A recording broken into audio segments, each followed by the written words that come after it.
So what if Sizar, Surtr, and Evan got remakes? This is my take on them. 7K dreamer please. Hi guys, welcome back to my channel. I wanted to make a fun video this time, especially with all the buzz happening around hero remakes and having a triad meta in Arena right now.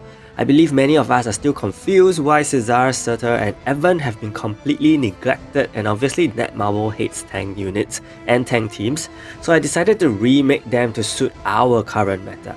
So first we have Sizar. His current passive is super amazing because it only has one line. So naturally there's so much room to improve on this. My idea for Sizar is mainly for him to be used in a magic and universal team which uses status effects a lot in line with his design. So he will get a block rate increase by 10% for every magic or universal ally. So if you use a full magic universal team, he can get a 60% block rate increase in a 7v7. He will also decrease the crit and lethal damage of enemies by 50%. This is really a tank doing tank things, and he also provides poison immunity for 12 turns, which is particularly good against Judas and Eve. His skill 1 was previously a single target which had 80% chance to land Parasite. That will be completely revamped to this, 400% on 3 enemies with a buff duration reduction. His skill 2 used to deal only 250% to 3 enemies and only had a 30% chance to apply Parasite. I buffed that to 300% to 4 enemies with an additional 50% lethal rate for more damage because Sizar will probably be using a high crit build. Parasite application chance is also buffed to 50%. His Awaken skill was a 5-man AoE and also increased the damage dealt to enemies by 30% subsequently. I decided to change this completely and make Sizar even more capable of a hero to be placed in a magic and or universal team composition. He will now deal 400% to 5 enemies and will deal 50% more damage for each empty enemy slot. So this gives him some damage capability too, and his Awaken skill won't feel so meh.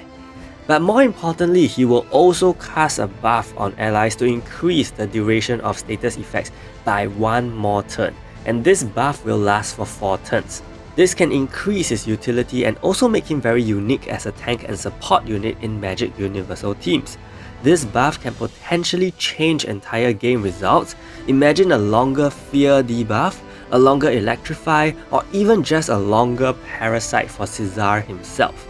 I believe he will live up to his tank capabilities with a remake like that. But that's not all, we also have his effect attack, which used to do nothing. But I added on the ability to apply Parasite as well. His exclusive item has also been completely revamped, and if you thought he was already okay, this will give him a brand new level of play. Previously, he could survive on 1 HP and change enemy formations. Now this stage 1 will apply Taunt on himself. I believe he will most definitely be able to take hits now, so Taunt will help to protect your other magic or universal heroes. He will reduce damage when blocking as well, and he will already have a high block rate. And finally, every third attack he receives, he will heal the ally with the lowest HP by 50% of his magic attack.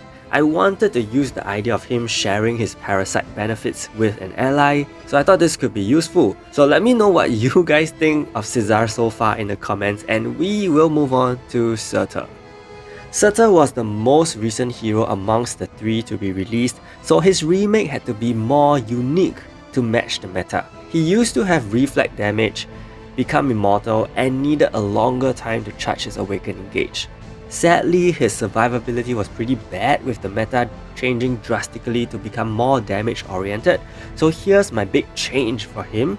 Opposite to Sizar, I envision him being used in an offensive and or universal team, and he will now gain 5% defense for every offensive universal ally.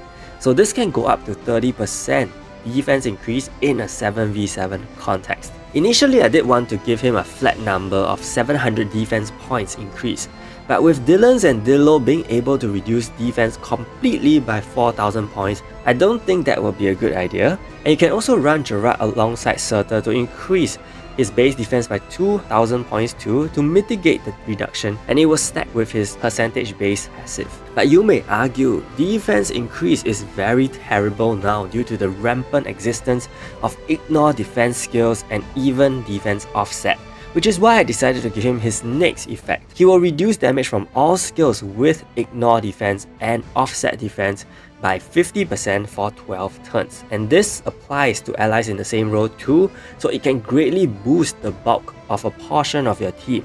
And like Sizar, he provides another 12 turn immunity, and that is for bleed. So these are unique effects special for him so that he can perform his role as a tank. Do you guys think this is sufficient? There's more. His skill 1, which is also his only damaging regular skill, used to stun and destroy enemies' weapon, which is somewhat his signature move but now found on Rosie and Scoot too. I kept the weapon destruction since I think this is a great effect for a tank, and I changed the stun to burn instead to suit his concept being a fire giant. You may think this is a bad move, but I designed him to have burn with a bigger picture in mind. I think there are also many other immobilizing CCs around, and burn is pretty underused now. Furthermore, that stacks with 5 so you can cripple enemies very fast. His skill 2 is a non-damaging move and was one that raised defense for defensive type allies by 2000, which is completely useless, and decreased 4 to 5 target skill damage, which Rosie, Eve and Wukong subsequently all inherited. So this will now be completely different. It will become both a buff and debuff skill, so even if he uses it during the first 6 turns, it can still be very useful. He will decrease status effect cast rate of 5 enemies by 30% for 4 turns, which is a great check against death teams and some magic teams. He will also reduce buff duration by 2 turns, so this is super efficient in removing guardian rings if it is used early. And finally, he gains a new unique effect called Fortify for 7 turns, which suits him as a Giant King with a skeleton throne anyway. So what Fortify does is the effect depends on the number of enemies left on the field. If there are 4 or more, then Surtr gains Reflect, which is something he used to have. If there are 3 or less, then he blocks all attacks during this duration and also gains a shield. The idea of this is to make Surtr flexible in different situations so that he can offer the support the team needs. If there are too many enemies, Reflect can help to cripple them fast, and if there are too few enemies, he becomes bulkier to tank through the remaining damage. The whole idea is for him to be annoying to the enemy. Sounds toxic. His Awakened skill is a fixed damage skill which also does more damage to stun enemies. I will not change the fixed damage aspect of it, but I buffed it up a lot, and he will also do more fixed damage to magic enemies specifically. The idea behind this is because of his hatred against Celestial Guardians. Not only that, he will magnify burn damage 2 times. This was unique to Sylvester, and currently no hero can do this, so I think being a Fire Giant King, he deserves some good burn boom damage. But you might think, how will this be useful since he only has 1 burn skill? Don't worry, we will get to it. His effect attack used to decrease crit rate of the target by 50% for 3 turns, but this is no longer efficient since we have Gerard reducing 40% on his passive. So I decided to give Surtr the complete opposite of fear, and that is the target will not be able to land crit and lethal hits for 3 turns. Definitely buffed up from before. Finally, we come to his exclusive item, which used to increase bleed resist and decrease buff duration. These are effects which I have buffed and placed on his regular skill set, so time for a big overhaul. His stage 1 will now improve his Awakened skill, where he decreases all damage taken by all allies by 50% for 4 turns. I wanted to go with the idea of the enemies being intimidated after his giant form appears, so they do less damage. He gains a further 2000 defense. And lastly, the most beautiful part of his exclusive item is that he becomes a burning form of Red Grid. Yes, he will be able to burn the enemy when touched, so this can fully support his burn magnification on his Awakened skill to deal lots of damage, and as we know, burn is insane when tons of skills are used, so good luck. And lastly, we come to our main character, Evan. Evan was given a very special treatment by me since he is the main hero of the game, and I see him as a way, to break a huge meta and potentially create a new kind of team. His passive used to be great for a tank unit, decreasing damage, increasing block, and having reflect. I will be giving 2 of this, and that is to decrease all damage by 15% now, and reflect 50% of the damage. The final effect of his passive is one that will change things, but it is a conditional passive. If there is an offensive, magic, and universal hero in your team will be immune to buff block for the first 2 turns. I came up with this requirement to essentially use the trio typing against itself. So Evan is the one who goes against all odds, so I felt this would suit him the best. And you may think how possible this is. In fact, very possible, because almost all teams have one universal hero matched with either a magic or offensive hero, so you will have to tweak the team a little for this to fit.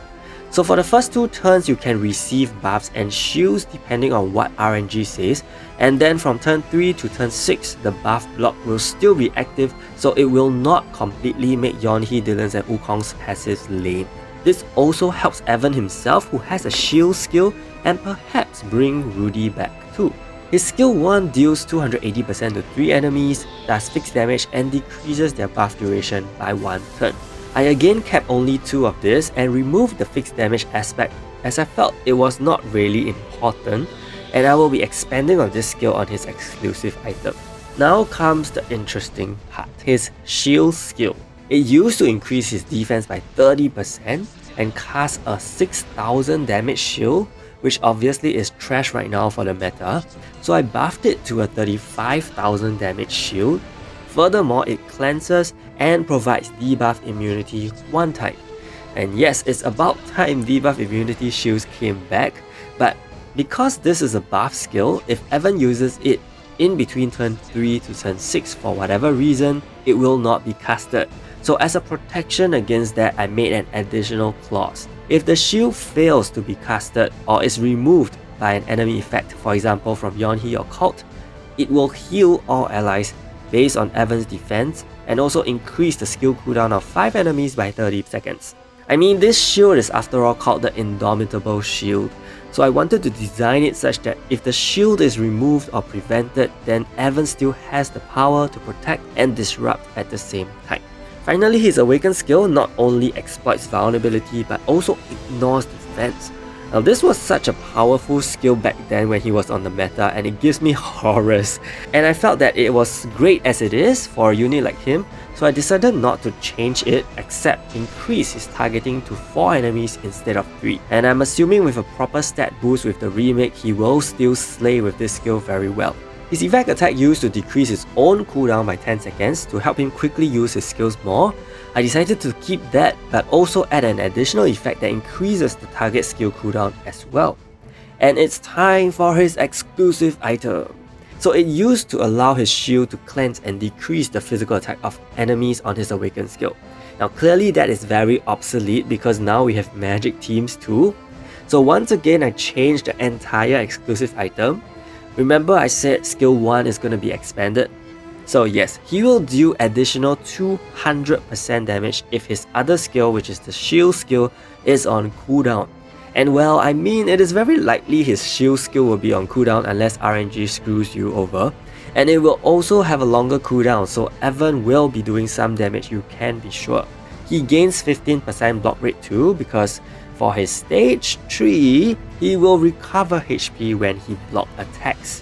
I guess I felt he needed some kind of self-sustenance and survivability buff because other than decreasing damage taken and casting a shield, there's nothing else that really preserves him, and this lets you confidently give him block armor without sacrificing the healing aspect of the HP armor.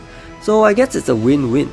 And why I consider him to be able to create a new team is because you can potentially use him with the other 2 tanks mentioned earlier.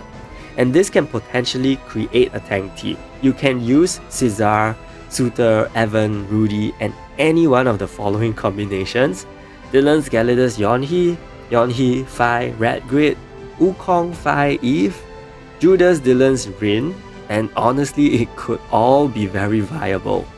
So let me know what you guys think of the remakes I created and whether you truly wish to see the revival of a tank meta, which could be very painful to play. Do give this video a like if you did enjoy and subscribe to my channel. Shout out to my channel members Nick Eclipse, ZMD Phoenix, Reggie Bautista and Doppelganger for the support. Stay tuned for more videos. Thank you so much and see you!